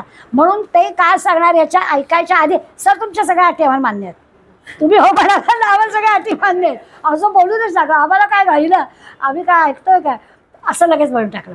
तर ते परत हसले आणि म्हणाले माझी अट तर ऐका ना. तर म्हणाले उपनिषदाचा जर अभ्यास करायचा असेल तर कुणाही विषयी वाईट बोलायचं नाही आणि हजर नाही त्याच्याबद्दल काहीच बोलायचं नाही. या 2 अटी मान्य आहेत का तर उपनिषद शिका. आणि मग विचार करायला लागलो की आपण हजर नसणाऱ्याबद्दलच बोलतो, हजर असणाऱ्याबद्दल समोर काहीच आपण बोलत नाही. आणि कुणाही बद्दल वाईट बोलायचं नाही हे पण आपल्याला जमत नाही. काही ना काहीतरी आपण अमका माळू असं का वागला, तो मग असं का बोलला, त्याने असं नको तो करायला. काही उपनिषदांचा अर्थ कळायला हवा असेल तर आपली साधना अशी सुरू झाली पाहिजे. असं खाडकन डोळे उघडले, कसली उपनिषद शिकताय, जात होतो काही दिवस. पण ही जी माणसं आहेत ना, या माणसांकडून या गोष्टी शिकायच्या असतात की प्रत्यक्ष आचरण आपलं तसं झालं पाहिजे. ही ह्याच्यासाठी गुरुची. म्हणून मग ते जे म्हटलं की सद्गुरू विण तळमळ, तशी तळमळ लागली पाहिजे, अभ्यासाची तळमळ लागली पाहिजे, तर आपलं जीवनाचं सार्थक आहे. सद्गुरू काय पुन्हा तसंच आहे, घोड्यासारखंच आहे, पाण्यापर्यंतच तो नेणार आहे, पाणी आपल्यालाच प्यायचं आहे. अध्यात्म ज्ञानाची काय अशी काही डिग्री नाही आहे की आता एवढा अभ्यास केलात ना झाला आता तुम्हाला दिली सर्टिफिकेट, असं नाही आहे. ते आपल्याला मिळवायचं आहे. त्यामुळे आपल्याला ह्या गोष्टी कराव्या लागतात. त्यामुळे ही एकदा आपल्याला आवश्यकता पटली सद्गुरूची तर मग आपली प्रगती होण्याची शक्यता आहे. आणि त्याचं आत्मज्ञान हे ध्येय ठेवून आपल्याला सद्गुरूच्या आवश्यकतेकडे राहिलं पाहिजे. बाकी काही आपल्याला त्याच्यातून मिळणार नाही. ओढ आपल्याला वाटायला पाहिजे सद्गुरूच्या ज्ञानाची, किंवा सद्गुरू जे सांगतोय ते करण्याची तळमळ वाटली पाहिजे. म्हणजे काय ओढ वाटली पाहिजे. काय वाटेल ते होऊ करायचं म्हणजे करायचंच असं आपल्याला वाटलं पाहिजे. पण तसं होत नाही. जेवढी आपल्याला ह्या दृश्य जगातल्या गोष्टींची ओढ असते ना तशी ओढ आपल्याला ह्याची नसते. आपण जरा गंमत म्हणून, हाऊस म्हणून, हा करतोय म्हणून, तो करतोय म्हणून, इतक्या परीक्षा उपलब्ध आहेत म्हणून हे सगळं आपण देत असतो. प्रत्यक्ष विचार केला आपला, आपण जरा शांतपणा देवासमोर बसलो तर खरंच मी एवढ्या राजभोगाच्या परीक्षा दिल्या, तर मग आपण असं वाटतं की ठीक आहे, परीक्षेच्या पूर्वी मी आणि नंतरची मी, माझा काही बदल झाला आहे का? पुन्हा जर मी तेच वागणार असेल तर काय दिली असतो परीक्षा? काही नाही त्या परीक्षांचा उपयोग.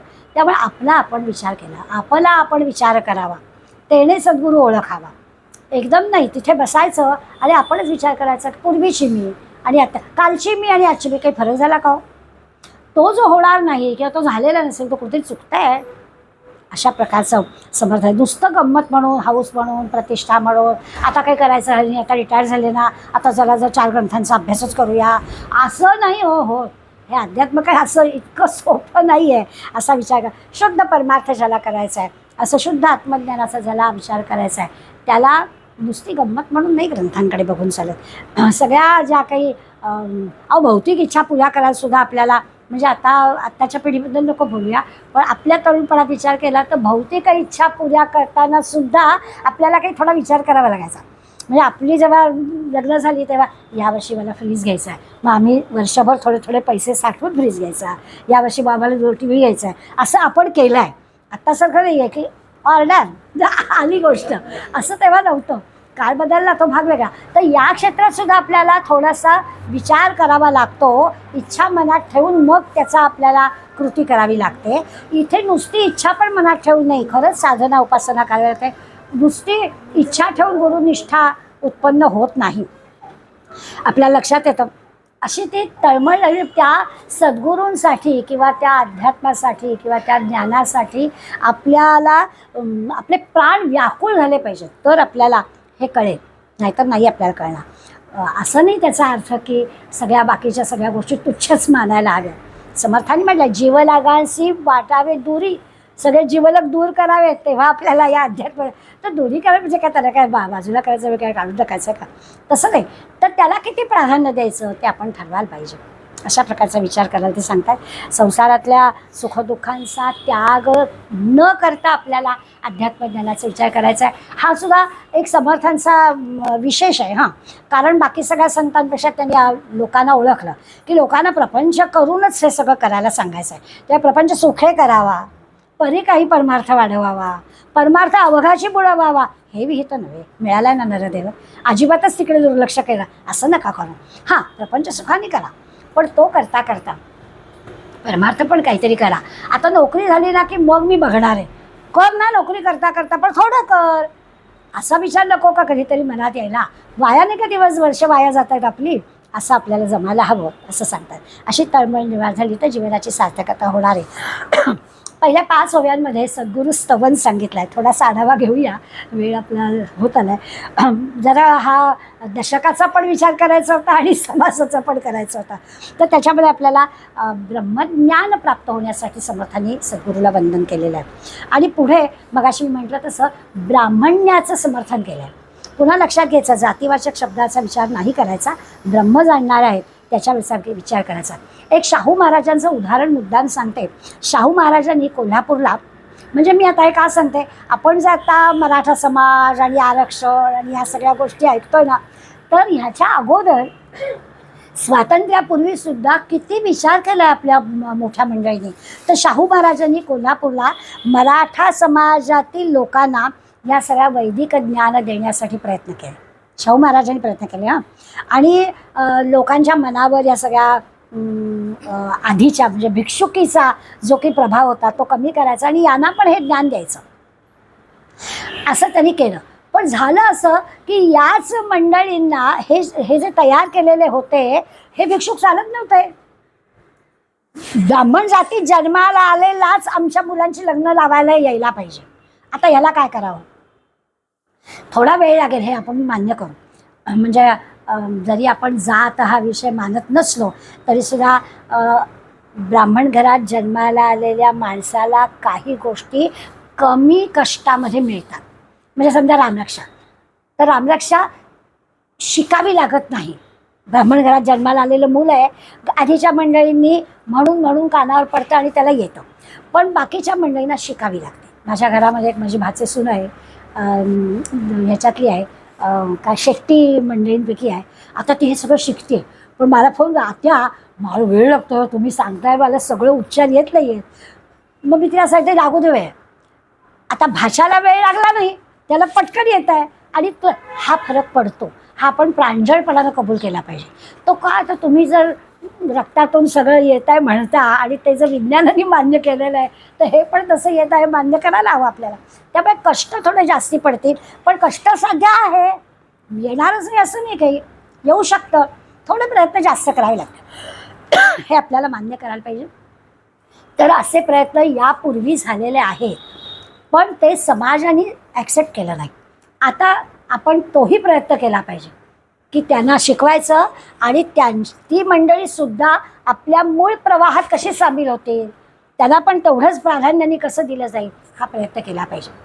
म्हणजे शिवथरघाईमध्ये आपण वर्ग घेतो, त्याच्यात त्या परिसरातल्या मुलांना येण्याचा आपण प्रयत्न करतो की त्या मुलांनी यायला पाहिजे, त्यांनी पण मनाचे श्लोक म्हटले पाहिजे. म्हणजे मग त्यांना ते समर्थ म्हणजे तुमचा देव असं त्यांना वाटणार नाही. त्यांना हा आपला पण देव आहे हे वाटलं पाहिजे. त्यामुळे त्यांना मूळ प्रवाहात आणण्यास कष्ट पडणार आहेत, पण ते कष्ट घ्यायला पाहिजे.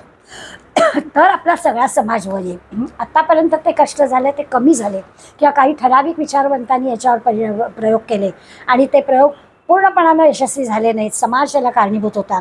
आता आपण पाहतोय की सगळ्या क्षेत्रामध्ये असे काही मक्तेदारी नाही आहे की याच मंडळी पुढे जावं.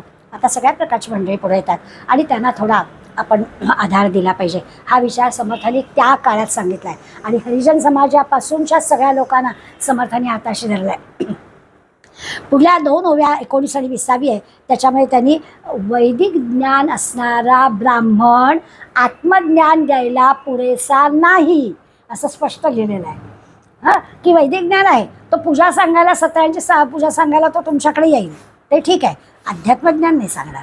अध्यात्मज्ञान सांगणारा सद्गुरू वेगळा असतो आणि पूजा सांगायला येणारा ब्राह्मण वेगळा असतो. हा जो वैदिक ब्राह्मण आहे, पूजा सांगणारा भिक्षुक आहे, तो आध्यात्मिक गुरु होऊ शकत नाही असं स्पष्टपणे सांगितलेलं आहे. पण आपलं काय होतं की आपल्याला त्या ज्या काही गोष्टी करून घ्यायच्या असतात त्याच्यासाठी तोच लागतो ना. आपण नाही असं म्हणणार की अरे काय ठीक आहे ना, आपण महाराजांची पूजा केली, समर्थांची पूजा केली की झालं. मला घर घेतलं हे तेव्हा अनेक तुमच्याकडे काही सत्याची पूजा बिजा नाही करणार. मुलं एवढे कार्यक्रम होतात ना, आता वेगळी सत्याची पूजा काय करायची? सत्याची पूजा करायची म्हणजे काय, यांची पूजा रोजची आहे तर तीच करायची. त्या निमित्ताने 4 लोकांना बोलवायचं, खायला प्यायला घालायचं, पण तेच आपण करतोय, बाकी काय करायचं. त्यामुळे ते शेवटी आपल्या मान्यावर आहे. नाही तर त्या गोष्टी ज्या आहेत ह्या वेगळ्या कारणासाठी त्या करू नयेत असं नाही त्यांनी म्हटलं, पण त्या म्हणजे आध्यात्मिक ज्ञान नाही असं म्हटलं. ते आपण लक्षात घ्यायचं आहे. मग सगळ्या जाती पगार ह्याच्यातले जे होते, ब्राह्मण निराळा, ती मंडळी निराळी, सद्गुरू निराळा, ह्याच्यातलं जे निराळे पण नेमकं काय आहे ते आपण समजून घेतलं पाहिजे असं समजलं. स्वधर्मकर्मी पूज्य ब्राह्मण, परिज्ञान नव्हे सद्गुरू वेण. ही जी काही वैदिक परंपरेची गोष्ट आहे. आता माझ्या एका नंदेचं आम्ही सहस्त्रचंद्र दर्शन करणार, तर मला त्याची माहिती सांगा. ते मला अतुलमंगललाच विचारायला जायचं आहे की नेमकं सहस्त्रचंद्र दर्शन म्हणजे काय सांगितलेलं आहे. पण पुराण ग्रंथातच या गोष्टी मिळतात, त्यामुळे ते अतुलच सांगू शकेल. ते समर्थांचे ग्रंथ किती धुंडाळले ते मला मिळणार नाही आहे. तर कुठलं ज्ञान कुणाजवळ असतं हे बरोबरच आहे, पण त्याच्यासाठी त्यांना स्वधर्मकर्मी पूज्य ब्राह्मण, ही जी कर्म करायला आहे त्याच्यात तो पूजनीय आहे, त्यालाच बोलावलं पाहिजे. पौरोहित्य करायला त्यातलाच जाणकार बोलायला पाहिजे. मग आपल्या ज्ञानप्रबोधिनीच्या आपल्या ठाणे शहरातल्या मुली काय सुंदर आपली भारतमातेची पूजा सांगतात, त्यांनाच बोलावलं पाहिजे. आपल्याला माहिती नाही आहे का, छान भारतमातेचा फोटो ठेवावा, स्वामी विवेकानंदांचा ठेवावा, एक त्यांची कविता आहे ती घडावी, पोथ्या तयार मिळतात त्यांच्या, त्या घरात आपण पण सांगू शकू. पण नाही, स्वधर्मकर्मी पूज्य ब्राह्मण त्यांनी ती आपल्याला पूजा सांगायची. फार सुंदर भारतमातेची पूजा त्या मुली सांगतात. तर ती त्या माणसाला तेच काम आहे. पण ज्ञान नव्हे सद्गुरू वेण, पण अध्यात्मज्ञान जे आहे ते मात्र सद्गुरू वेण नाही, अशा प्रकारचा विचार पहिल्या समासात केला आहे. शेवटचे जे 24 ते 38 ओव्या आहेत याच्यामध्ये थोडं कर्मकांडाचं जळजळीत खंडन केलं आहे. समर्थांना हे खूप ओव्या त्याच्यासाठी 24 ते 38 ओव्या खर्च केलेत की त्यांना कर्मकांड बिलकुल मान्य नाही आहे. समर्थ कर्मकांडात अजिबात रमले नाहीत. म्हणजे अशा प्रकारची पूजा स्तोत्र स्तवन करू नये का. आता भक्तीचा सगळा दशक शिकलो, त्याच्यात ह्या सगळ्या गोष्टी त्यांनी सांगितल्या की करायला, पण बरीच मानसपूजेला महत्त्व दिलं. त्यामुळे हे कर्मकांड जे आहे त्या कर्मकांडात रमू नये. एक आपल्याला दिनचर्या असावी, त्याच्यासाठी स्नानसंध्या करायला हवी, पूजा करायला हवी, उपासना करायला हवी, आपली स्तोत्रपठण करायला हवं, हे सगळं करायला हवं. पण त्याच्यात किती रमायचं किंवा काही झालं नाही तर काय, अशा प्रकारचा विचार समर्थ आपल्याला सांगायला. हे करू नका म्हणत नाही आहेत, पण ही सगळं कर्म जी असतात ना ही आपली सकाम हेतू मनात ठेवून केलेली असतात. म्हणून ती कर्म त्या कर्मकांडात पडू नये असं ते स्पष्टपणाने आपल्याला सांगणार आहेत. शारदादेवीच्या जीवनात एक प्रसंग सांगतात. ह्या शारदादेवी ज्या होत्या त्या अनेकांबरोबर यात्रेला जात असत. आणि यात्रेकरू जे असतात ते यात्रेकरूला काय भिकारी दिसते की त्याला पैसे द्या, काही ना काहीतरी त्यांच्या गोष्टी असतात. पण काही मंडळी अशी असतात, यात्रेकरूमध्ये पण पुष्कळ प्रकार असतात. तर फार आपण म्हणतो ना की त्या पंढरपूरला असं किती भिकारी आणि किती ते सारखे पुढे हात पसरून येतात, नाही बाबा आवडत. अशा प्रकारचं आपण तीर्थस्थानाचं वर्णन करतो की जाऊ तिथे आपले फसवे आणि हेच असतात, बडवेच असतात आणि काही हे नाही, नुसता पैसे काढणं हाच असतो प्रकार. असं काही ठिकाणी आपल्याला अनुभव येतात, नाही असं नाही. पण शारदा माता लोकांना सांगायच्या, यात्रेकरून त्यांच्याबरोबर येणारे यात्रेकरून सांगायच्या की अरे ही जी मंडळी येतात ना, त्या मंडळींचा विचार करावा. त्याला मी जोड लावते की सिनेमाच्या टॉकीजच्या बाहेर भिकारी दिसतात का? मंदिराच्या बाहेर भिकारी दिसतात. कारण मंदिरात येणारा जो आहे तो जरा अंतःकरणात त्याचा भाव असतो. सिनेमाच्या टॉकीजमध्ये जाणाऱ्याच्या मनात अंतःकरणात भाव वेगळा असतो. त्यामुळे तो भिकारीचा विचार करतो की इथे येणारा माणूस आहे, मला पैसे देणार नाही आहे. इथे त्याच्या अंतःकरणात भगवंताविषयी भाव आहे, तर इथे तो कदाचित एक नाणं टाकेल आपल्या याच्यामध्ये, म्हणून तिथे असतात. तर म्हणजे ते जे असे लोक असतात, कोणी फुलं विकतात, कोणी गंध लावतात, कोणी काहीतरी हात पसरतो, कोणी भीक मागतं. याला तुम्हाला द्यायचं असलं तर काही द्यावं, पण त्यांच्या अंगावर ओरडू नये.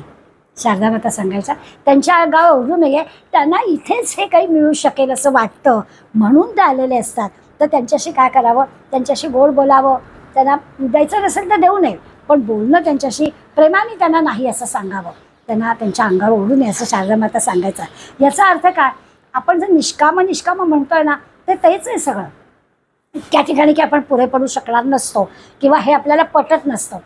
भिकाऱ्यांबद्दल तर आपण सांगतोच की हे खरं खोटं काही माहितीच नाही आहे, हा त्यांचा धंदा झालेला आहे. आणि म्हणून भीक न देण्याविषयी आपण सगळ्या लोकांना भीक नाही द्यायची, त्याला कामाला लावा. आणि असे प्रयोग आपण करतो. माझ्या लेकीचं लग्न होतं, आम्ही विष्णुनगरमध्ये राहत होतो आणि आपल्याकडे ते लायटिंग बिल्टिंग लग्नाचं सगळं दिसलं की मंडळी येतात वेगळी. आणि तशा एकदा त्या 5-6 जण आमच्याकडे शिरले आणि आमच्याकडे आदल्या दिवशीच केळवळाचाच कार्यक्रम होता. एवढी पाहुणी आलेली, माझी नणंद होती दारातच. ती घाबरली, म्हणाली जाऊ दे त्यांना, 10,000 रुपयाची नोटा देऊन टाक, त्यांना जाऊन दे, हे आमचे पक्के आहेत. हे म्हणाले खाली चला, तुम्हाला हवा आहे ना, तुम्हाला देणार पैसे, खाली चला. म्हणून त्यांनी तळमजल्याला आमच्या आवारात त्यांना आणलं आणि म्हणाले मी झाडू देणार आहे प्रत्येकाच्या हातात, आमचा आवार झाडायचं, 10ने मी 100 रुपये देतो, पण काम केल्याशिवाय पैसे देणार नाही. आणि मग ते लागले ओरडायला की नाही नाही असं नाही, शादी आहे तुमच्याकडे, तुम्ही आम्हाला दिलेच पाहिजे. मग ते त्यांच्या पद्धतीनं तुमच्या मुलीचं कल्याण होईल, सगळं कल्याणच होणार आहे म्हणाले. मी तुमचं पण कल्याण करणार आहे, पैसे देणार आहे तुम्हाला मी, पण काम केलं की पैसे देणार आहे. दुसऱ्या दिवशी आले नाही. मुद्दा काय असतो की आपल्याला हे सगळे अनुभव असतात, पण सांगायचं काय तर ते आपल्याला गोड शब्दात सांगता आलं पाहिजे, त्यांना पटेल असं आपल्याला सांगता आलं पाहिजे. तुम्ही त्यांच्या अंगावरून त्यांना माहीत असतं आता हे असं फुकट मिळतं, हे त्यांना माहिती झालं आहे म्हणून ते लोक येतात.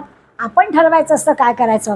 तर ही सगळी दृष्टी समर्थ आपल्याला सांगतायत की कर्मकांडात अडकू नका, सद्गुरू शिवाय जमणार नाही ही गोष्ट खरी आहे, पण हे काम करा. अशा प्रकारच्या सद्गुरू निश्चय असं या समासाचं नाव आहे. हवाच सद्गुरू हवाच असं या समासात म्हटलं आहे.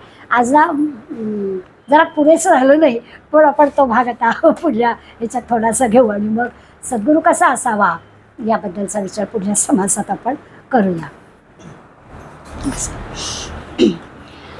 स्मरण संतत स्फुरणदायाम्हा घडो, त्वदीय गुणकीर्तन ध्वनिसुरम्य करणी पडो, स्वदेश हित रक्षणा विण तुझी कथा नावडो, तुझ्या समहिया मुची तनुहि देश काजी पडो. जय जय.